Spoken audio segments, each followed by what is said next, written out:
Down in Kent, in Derbyshire, we have got your councillors saying, oh, God, actually, it's not quite as easy as we thought it was going to be. Oh, we'll have Doge come in and make a load of cost savings. And actually, it's not as easy as you think it's going to be. So sitting in a position of opposition is one thing. So actually having to deal with the decisions in power. For example, what we have said, number one, and this could absolutely be done by primary legislation, you could end welfare payments for foreign nationals, right? That would save double-digit billions of pounds every year and would compound over the coming decades. Is that something the Labour government would do? So we've absolutely said, as part of the upgrades to the immigration and asylum system, that we're absolutely going to overhaul who can and can't claim benefits. So you're going to end welfare payments for foreign nationals? Honestly, I'm not even going to answer that question with a yes or no, because I don't have the detail, and you will not find me giving an answer to a question I don't know the answer to. No, that's a I don't know. No, Zia, it's a I don't know. Okay. It's quite an interesting thing to not know, given. Do you know how much the British taxpayer currently spends on welfare for foreign nationals? No, I don't. Do you know how much they spend on welfare for universal credit?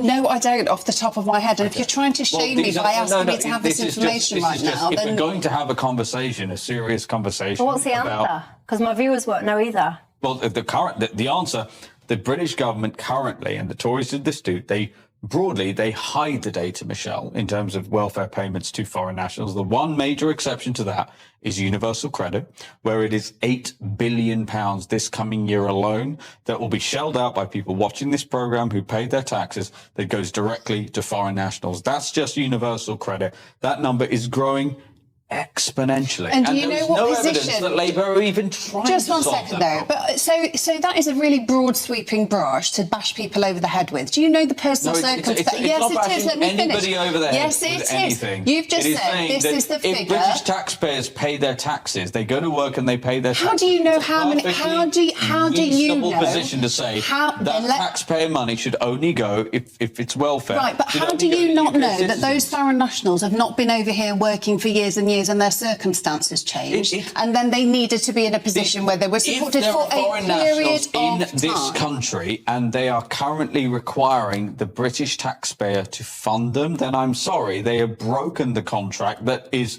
implicit in an immigrant being in this country. So if they lose their job through no fault of their own, you're saying they shouldn't be entitled to support to get back on their feet so they can continue contributing to this country? Yeah, we are saying that it is totally unconscionable for bricklayers and nurses and people working in retail stores to go to work and pay their taxes so that foreign nationals can benefit from their welfare right, okay, payments. so just addressing... Okay. That's acceptable. All right, and what just Labour addressing are doing that. Instead, what your Chancellor is about to do is raise taxes on everybody whom I have just mentioned in order to continue to fund a food bank for the world. No. And that is the point.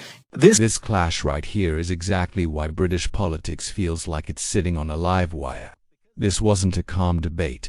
This wasn't careful policy talk. This was a raw, unscripted collision between a party promising to fix the system and a governing force, scrambling to defend the chaos it helped create. At the center of it all were Zia Yusuf, the sharp, combative new face of Reform UK, and Samantha Niblett, a Labour MP who walked into a numbers-driven knife fight without bringing the numbers.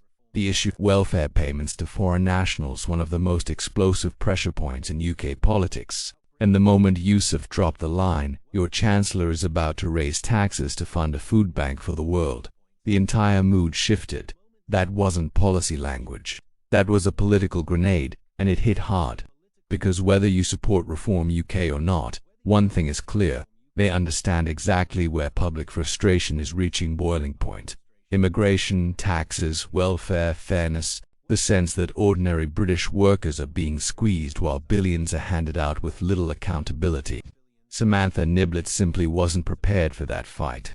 Each time Yusuf pushed for numbers, how much do foreign nationals receive? What does welfare cost taxpayers? What is Labour doing to bring those figures down?